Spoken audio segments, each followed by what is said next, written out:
Pero ya, profe. ¿Todo bien, profe? ¿Todo bien? Vamos a comenzar el día de hoy hablando del proyecto corto número 5, que al mismo tiempo es una actividad que ustedes tienen que realizar en forma asincrónica. Entonces se denomina sistemas operativos.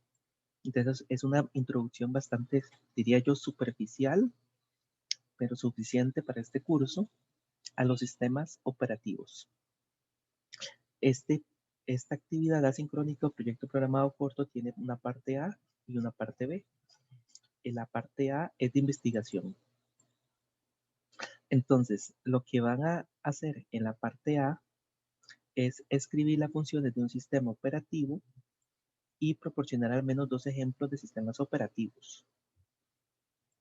Seguramente la mayoría están familiarizados con Windows, pero además de Windows, existen otros sistemas operativos, como por ejemplo, GNU Linux, Unix, Solaris, entre otros.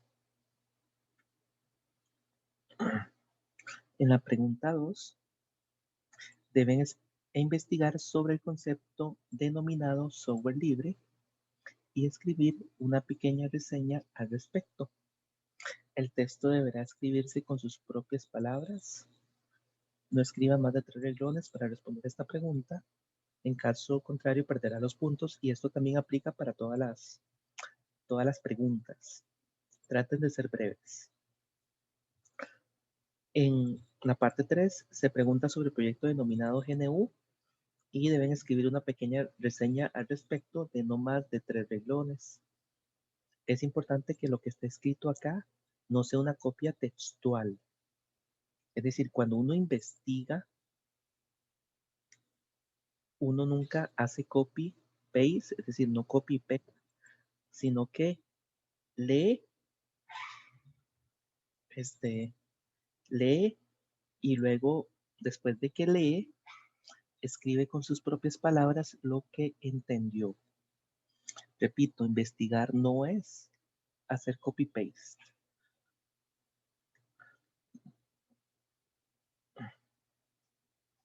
Entonces, en caso de que hagan copy-paste, se va a sancionar con un 0 de nota en la parte A, que es la sanción mínima que corresponde de acuerdo al reglamento académico.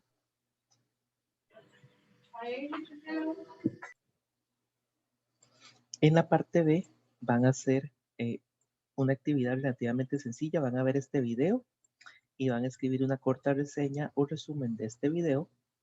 Eso en el punto 1. En el punto 2 tenemos otro video y van a escribir una corta reseña de 5 renglones, y eso lo van a escribir también en este cuadro que aparece acá.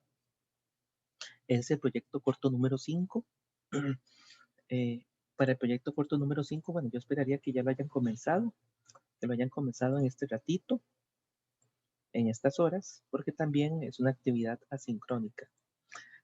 Pero si no es así, nótese que tienen hasta, vamos a ver, creo que hasta después de las vacaciones, si no me equivoco. Ya reviso.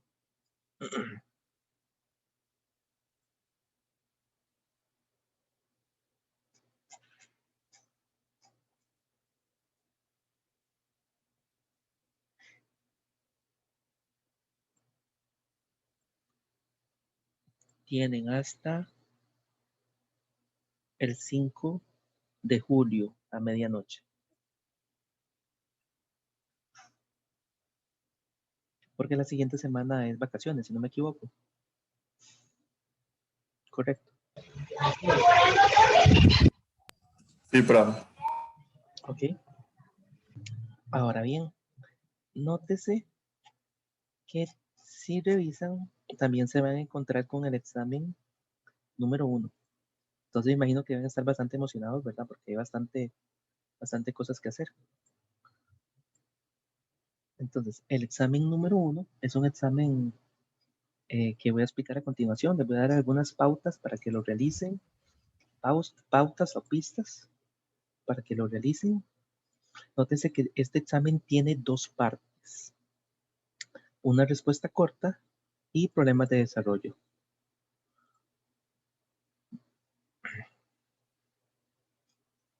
Aquí hay un error, dice que son 80 puntos, no son 80 puntos, son 100 puntos.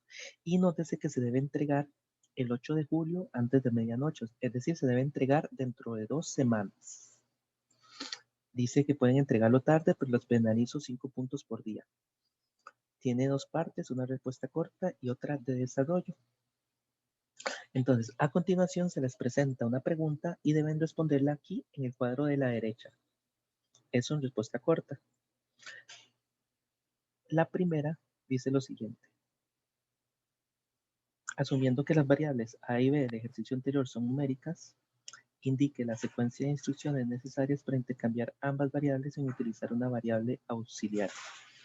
Y dadas 3 variables A, B y C del tipo entero, diseñe la secuencia de instrucciones necesarias para que los valores de estas 3 variables se modifiquen de manera que el valor de A pase a B y el valor de B pase a C. Nótese también que tienen un montón de problemas de desarrollo, pero son muy sencillos. Vamos a revisar rápidamente algunos de estos problemas.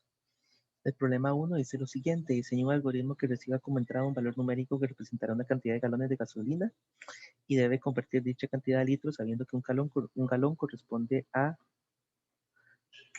3.785. Entonces, para este problema, lo que yo recomiendo es que sigan utilizando el compilador, digamos, recomendado para este curso, que es este que tenemos acá.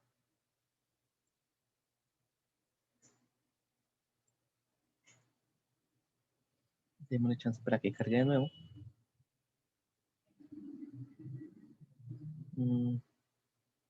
Claro, no quiere conectar.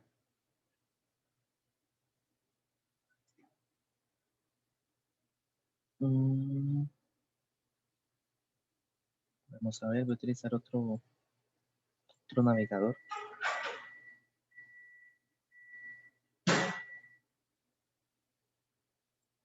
Funcionó con otro navegador. Ustedes pueden hacer lo mismo. Si presentara fallas, se pasan de navegador.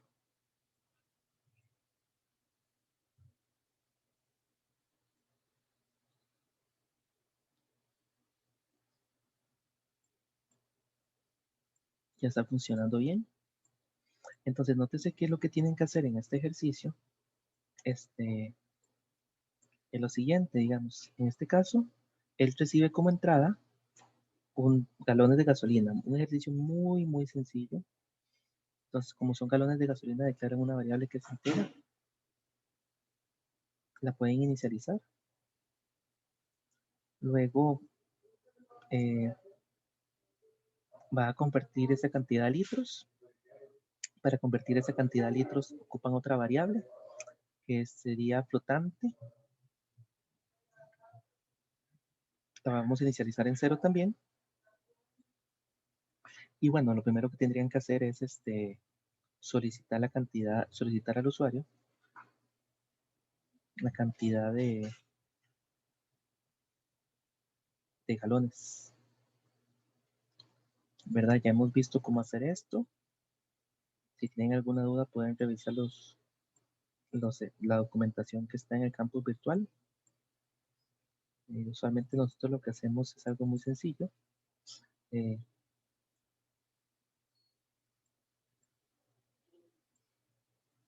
Es básicamente preguntar al usuario, ¿verdad? Que dice, se le escribe al usuario, introduzca la cantidad de galones.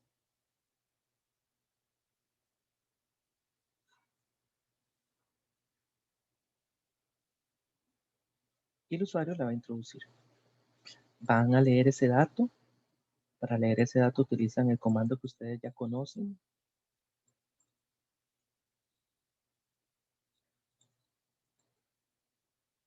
Que es este que tienen acá. Lo leen.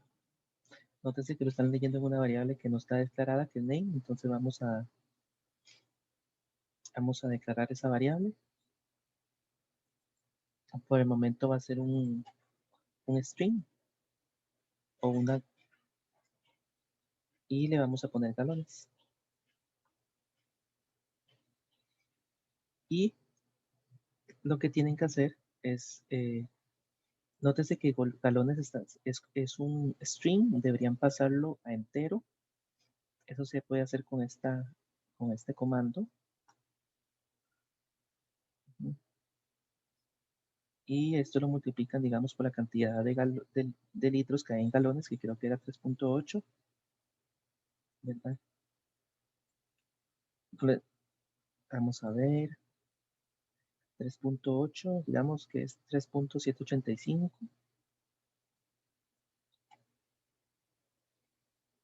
Y con esto obtienen los litros. Vamos a ver si se ejecuta, si hay algún error. Si hay un montón de errores que ustedes tendrán que eventualmente resolver, ¿verdad? Vamos a ver.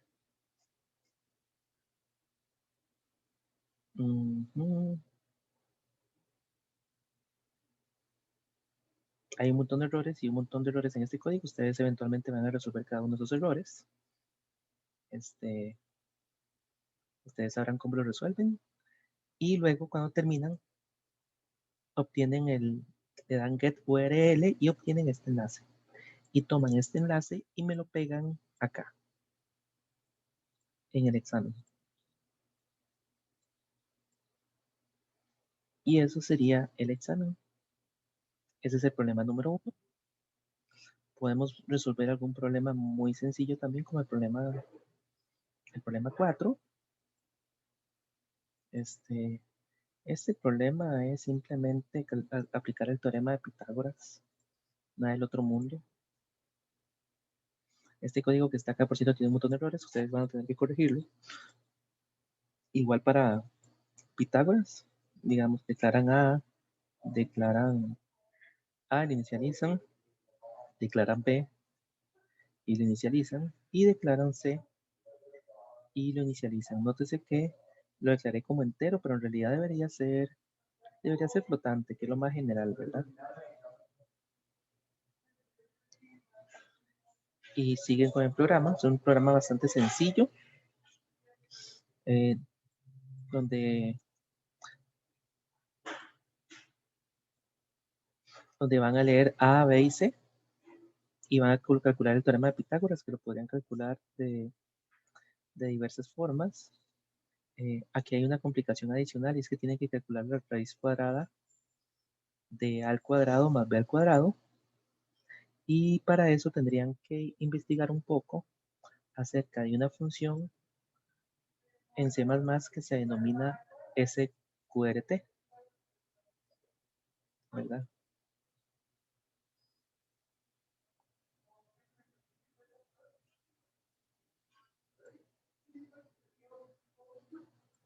Esta función SQRT van a tener que llamarla. Entonces la llaman con este código. Aquí sería bueno, cuando ustedes están programando, no compilar hasta el final, sino ir compilando para ir quitando los errores del código. Se ejecutó bien. Los warnings es porque las variables no se usan. Y usan CQRT, A por A al cuadrado más B por B. Y a eso se le asigna C. Bueno, vamos a correr a ver qué pasa. Bueno, yo estoy viendo la presentación. Bueno, el Word, no estoy viendo el compilador. Ok, ya estoy aquí. Entonces nótese que he incluido la librería mat.h. He creado las 3 variables y he hecho el cálculo utilizando Pitágoras. Lo corro y corre bien, y algo así es lo que tienen que hacer en el último problema. Van a tener que utilizarla para calcular la raíz cuadrada, utilizan la función SQRT que está contenida en mat.h.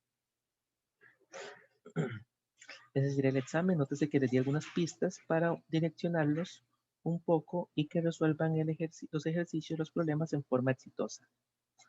Igual en este problema no quiero que me pongan el código en el examen, únicamente le dan clic a este botón Se genera un enlace y ese enlace es el que yo voy a revisar. Y ese enlace es el que van a colocar en el examen. Lo van a colocar aquí, igual. Y eso es lo que yo voy a revisar. Nótese que un requisito importante es que el código sea compilable, ejecutable y funcional. En caso contrario, tendrán un 0 de nota, es decir, si automáticamente el código no funciona, tienen un 0 de nota. Recuerde añadir comentarios y ser ordenado. Para cada problema deberá entregar un enlace nada más. Y se espera que el enlace resuelva el problema a través de una función. Esto no es... Esto lo voy a eliminar. Ustedes pueden resolverlo de la forma que ustedes mejor, de la forma en que ustedes consideren.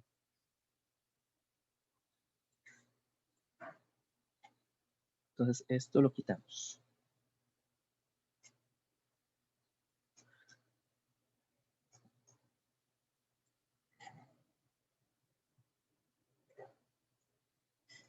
Esta es una ayuda.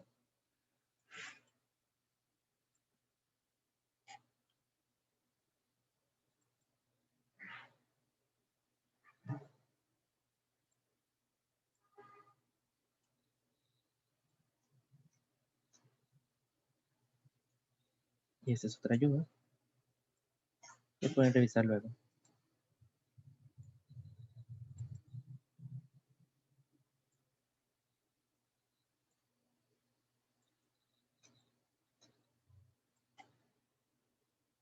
Muy bonito, ¿verdad? Muy divertido este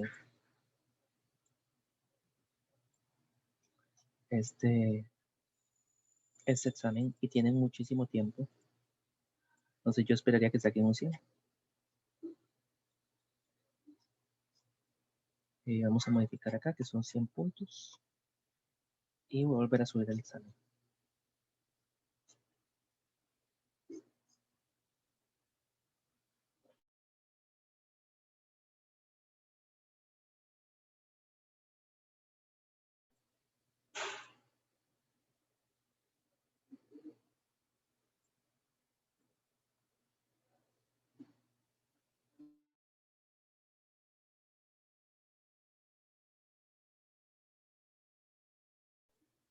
Eso sería todo con respecto al primer examen parcial. ¿Alguna pregunta?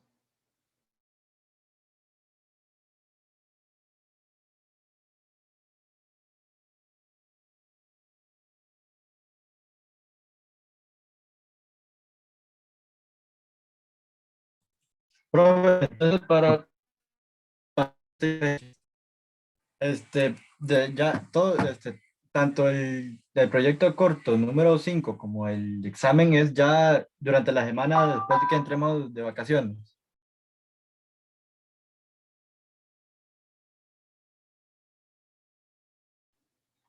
No le entendí absolutamente nada. ¿Podría repetir? Sí, claro, que tanto el proyecto corto número 5 como el examen es después de la semana, después que entremos de vacaciones. Sí, correcto. El proyecto corto Ok. es el lunes y el examen es el jueves de esa semana.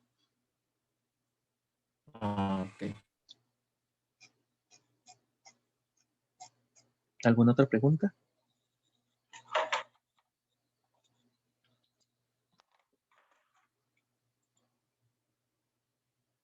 De mi parte solo esa era mi consulta, profe, nada más.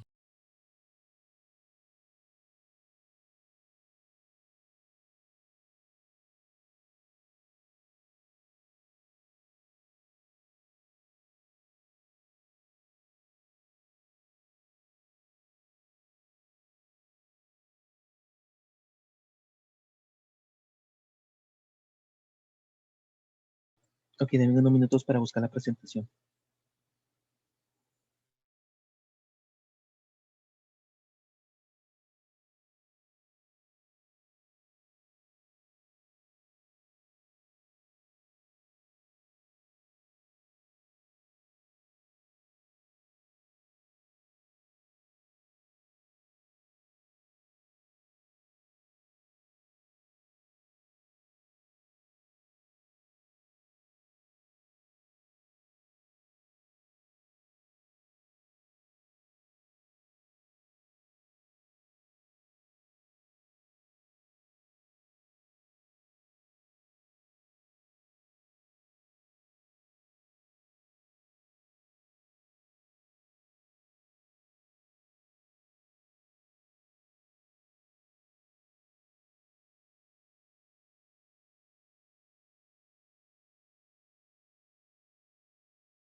Mientras tanto, ¿cómo les ha ido con la pandemia? ¿Todo está bien o no está bien?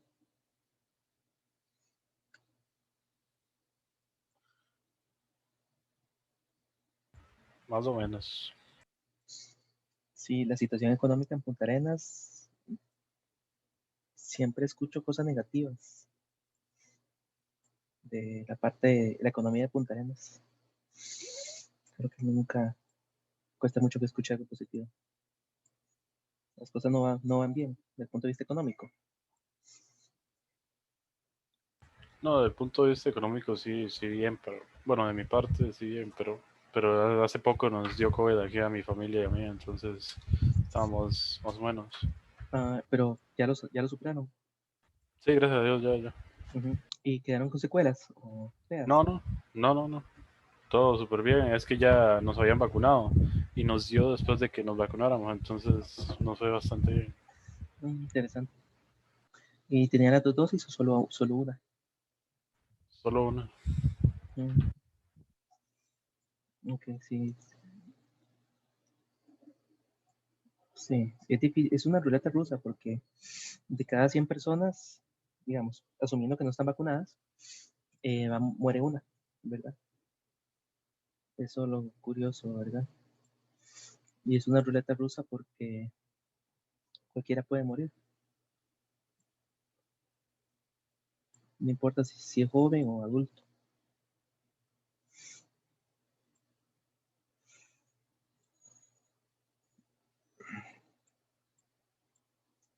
Ok, el día de hoy vamos a ver materia, porque tenemos que ver materia. Vamos a tratar de ver esta presentación en media hora. Eh, es importante que sepan que esta presentación no entraría en el examen, sino en el segundo examen. Entonces, ¿qué tenemos por acá? Bueno, vamos a hablar de los ciclos. Y los ciclos lo que nos permiten es ejecutar instrucciones en forma cíclica. Generalmente cuando una computadora está realizando tareas, nosotros vamos a querer que esas tareas se realicen en forma continua cíclica.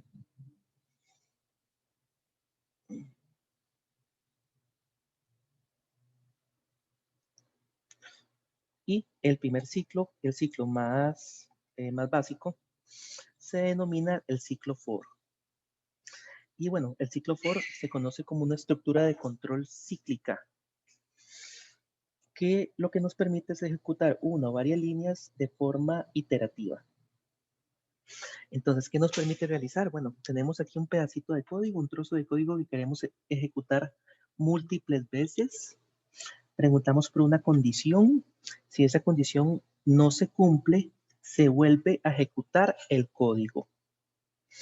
Nótese que aquí a la derecha tenemos un diagrama que me representa lo que es el ciclo for.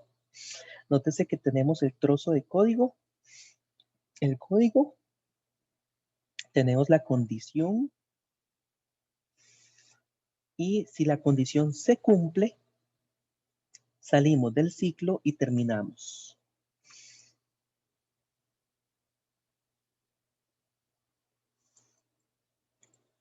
Este código que tenemos aquí, este code puede consistir en una o varias líneas de código. Podemos hacer aquí como como un comentario. Pueden ser una o varias líneas de código. Esas líneas de código las queremos ejecutar en forma secuencial y repetitiva.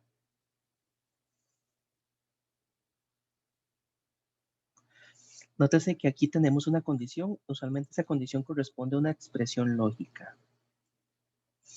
Esta condición corresponde a una expresión lógica.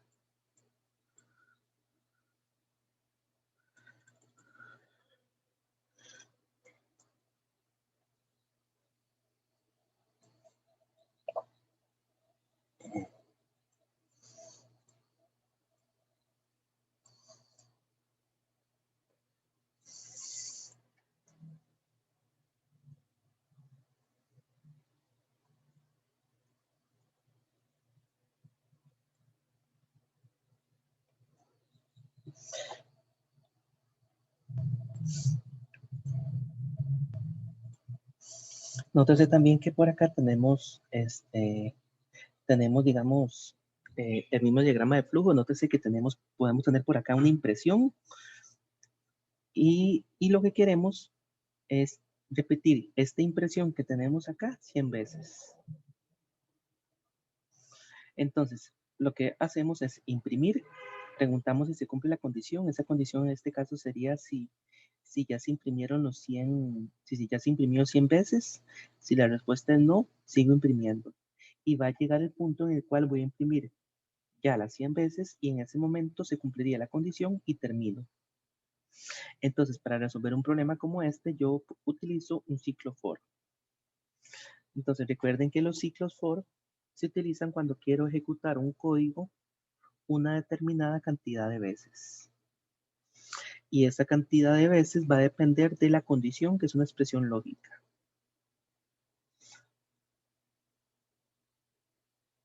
Denme unos 5 minutos que ocupo ir al baño. Mientras tanto, los dejo con esta diapositiva, que básicamente explica lo que ya hemos hablado, ¿verdad?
Estoy de vuelta.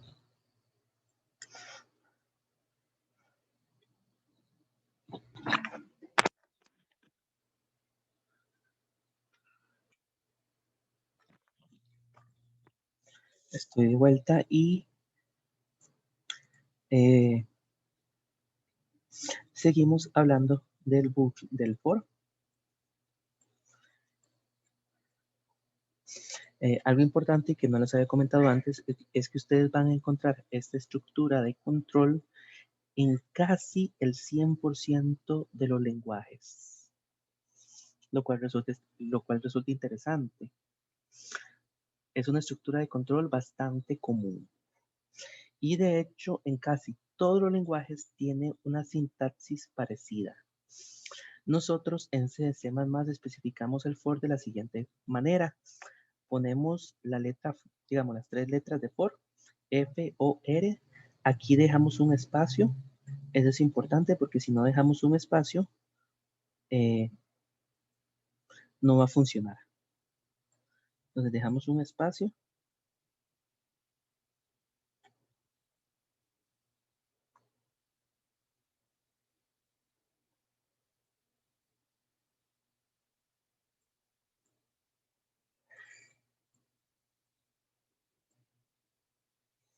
Y nótese que también tenemos por acá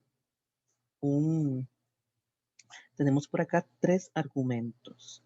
El primer argumento es la inicialización de la variable, donde podemos declarar e inicializar la variable. También para el for en C++ podríamos declarar la variable afuera e inicializar aquí únicamente. Es decir, para este ejemplo en particular, podríamos omitir el int que corresponde a la declaración de la variable. A continuación tenemos lo que es la expresión que estamos evaluando. El for nos garantiza que las instrucciones se van a seguir ejecutando, mientras tanto, esta condición sea verdadera. Y luego tenemos el incrementador, que modifica la variable i. Ahora bien, tal vez así no queda muy claro, pero si lo vemos en un programa, va a quedar mucho más claro. Vámonos a un programa y vamos a ir jugando con el ciclo for.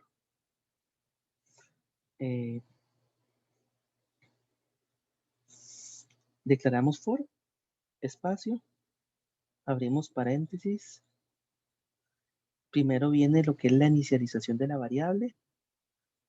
Entonces ponemos it, bueno, la declaración e inicialización de la variable. Luego viene la condición i menor que 10, puede ser para este caso, y el cambio de la variable, que en este caso es un incremento. Luego ponemos por acá lo que son los corchetes. Y todas las instrucciones que pongamos acá se van a ejecutar hasta que esta condición sea falsa. Entonces, i comienza en 0. Y entonces lo que vamos a hacer dentro del for, en este caso en particular, es imprimir el valor de i. Hagamos eso, imprimamos el valor de i.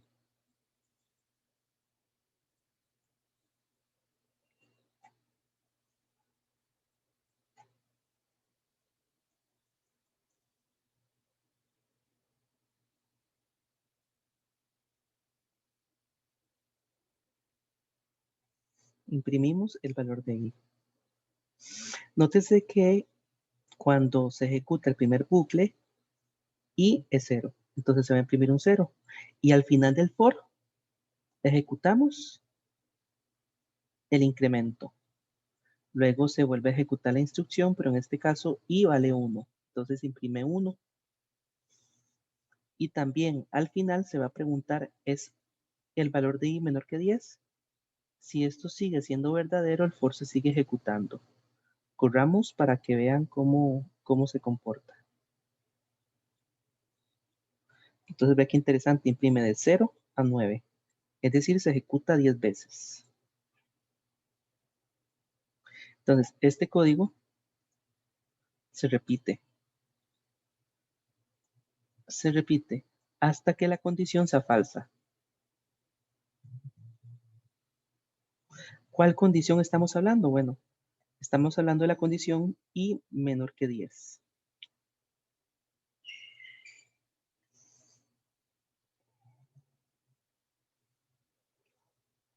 Nótese también que que siempre al final del código estamos ejecutando el incremento. Si nosotros no hacemos el incremento, es decir, si nosotros omitimos esta parte del código, cosa que podemos hacer y no va a dar error de sintaxis, nótese que se va a ejecutar en forma infinita. Y no se va a modificar, es decir, siempre vamos a observar el mismo valor. Paramos porque si no, no deja de ejecutarse. Yo como que se quedó pegado. Y nótese también algo interesante. Nótese que podemos inclusive omitir la declaración de la variable. Podemos hacer la declaración afuera. Entonces vea que la declaración la estamos haciendo dentro del campo de inicialización, pero esta declaración la podemos hacer afuera del for.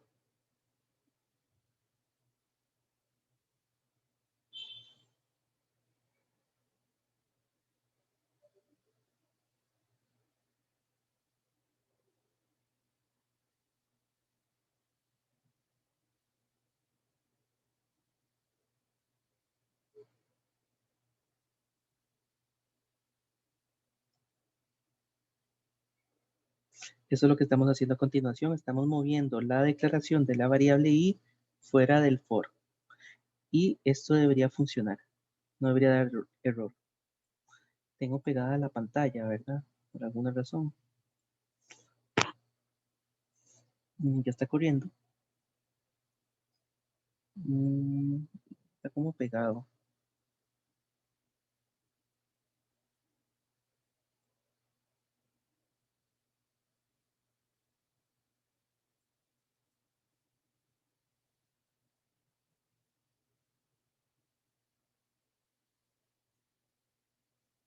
Está pegado. Vamos a cerrar a pararlo, porque se está ejecutando en forma continua.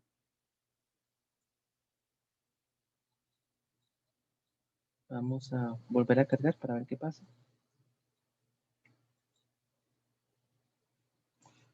Ok, ahí está.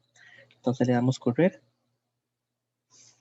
Pero recuerden que lo último que habíamos hecho es mover la declaración de la variable fuera del for, cosa que podemos hacer. Corremos y en efecto, no da ningún error. Nótese también que esta incremento de la variable i la podríamos mover afuera del for, aunque no recomendado. Para eso está el espacio dentro de la estructura for, para que ustedes incrementen y modifiquen la variable i, que en este caso se dice que funciona como un iterador. Entonces vamos a correr y se comporta exactamente igual.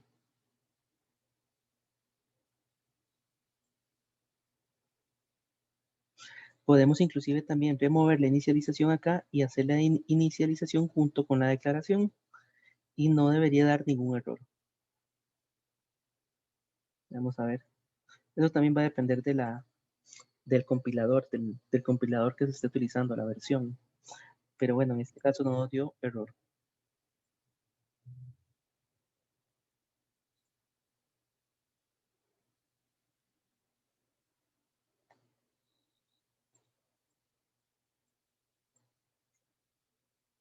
Y bueno, pasemos a la presentación de nuevo y sigamos adelante. Hablemos un poquito más de la sintaxis. Nótese que esta variable i con la que trabajamos dentro del for le llamamos iterador.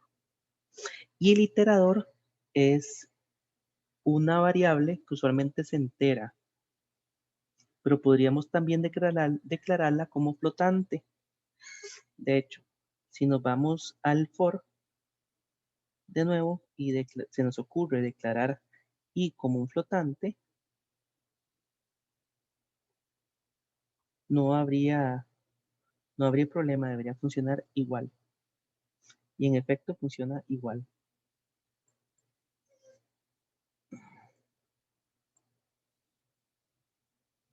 De hecho, aquí tengo más i, que lo que hace es sumarle i. Ahí le suma 1. En lugar de escribir eso, puedo escribirlo de esta forma. Y debería funcionar exactamente igual.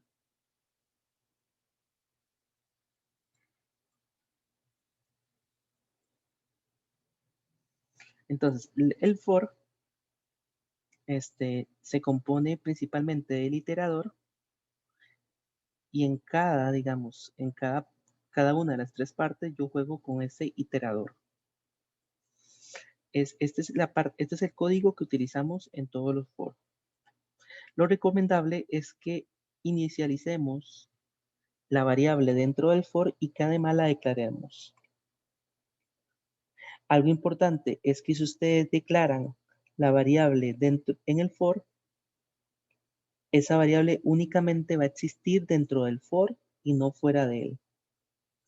¿Qué significa eso? Bueno, significa que si nosotros declaramos la variable dentro del for, esa variable únicamente existe entre estos dos corchetes. Pero si la queremos accesar fuera de ahí, no vamos a poder.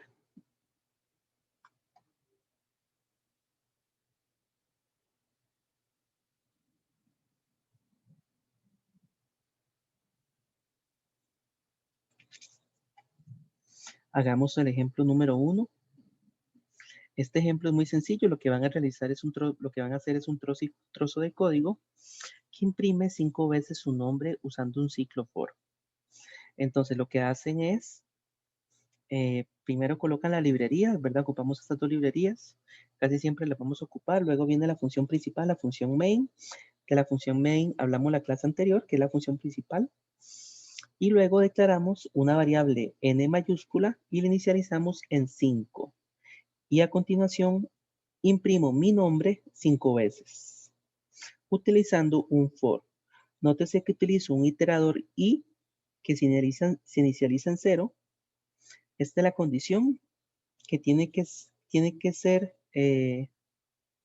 digamos, para que se ejecute el código, tiene que ser verdadera. Y aquí tenemos el incremento de la variable. Si ustedes toman este código y lo copian, se va a ejecutar correctamente. Aquí tenemos otro ejemplo que a continuación lo que hicimos fue un trozo de código para sumar los números del 1 al 100, es decir, 1 más 2 más 3 más 4 hasta llegar a 100.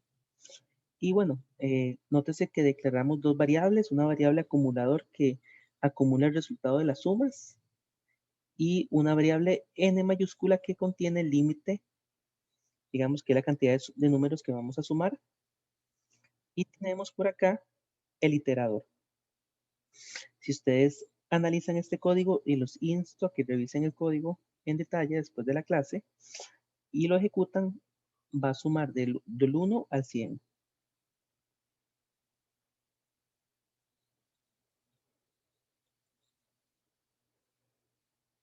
Y aquí tenemos el ejemplo número 3, donde realizamos una función que recibe un valor entero denominado n y imprime los números del 1 al n. Vamos a ver si se acuerdan de la clase anterior. Esto que viene acá, ¿cómo se llaman? Esto que tengo en amarillo, ¿cómo se llama? Nótese que he creado una función que se llama imprime, pero esto que está en amarillo, ¿qué es? ¿Cómo se conoce eso?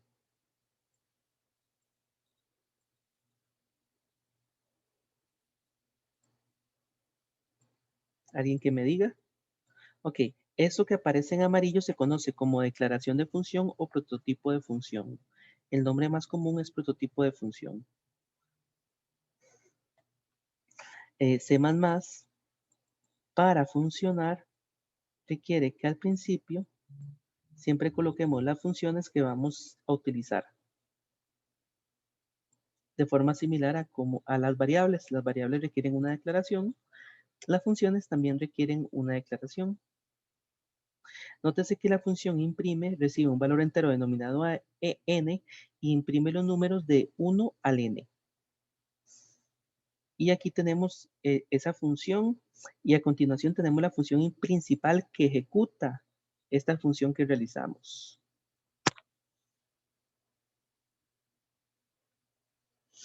Este código es sencillo, pero muestra cosas interesantes. Por ejemplo, nótese que tenemos el prototipo de la función. Tenemos la función como tal, el cuerpo de la función, o la función como tal.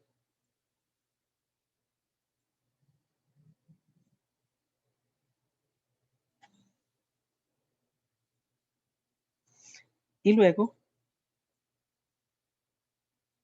tenemos la función principal. Recordemos que siempre en un programa lo único que se ejecuta es la función principal. Por lo tanto, la función principal debe llamar al resto de funciones. Es por eso que dentro de main llamamos a imprime y le pasamos como valor el valor de 10 para que imprima los números del 1 al 10.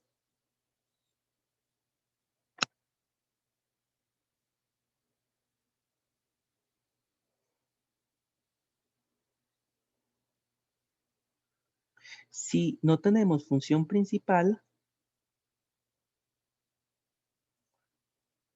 esta función que realizamos acá no se va a ejecutar, porque la función principal es la función que ejecuta el resto de las funciones.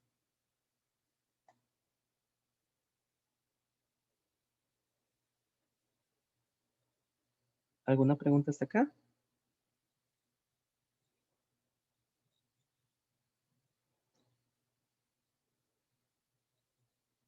Ok, si no hay más preguntas, les recuerdo que hay un proyecto programado. Este proyecto programado creo que lo voy a dejar.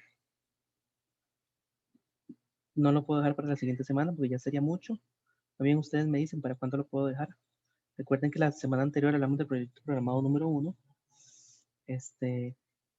No sé para qué día lo pueden poner. Yo les recomiendo que lo hagan antes del examen, por cierto, para que practiquen.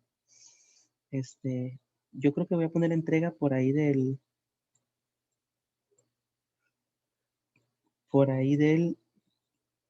12 de julio. A medianoche.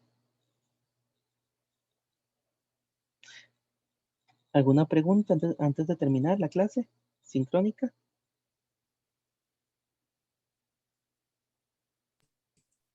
De mi parte no, profe, todo entendido. Ok, éxitos en la prueba. Tienen bastante tiempo y disfruten sus vacaciones.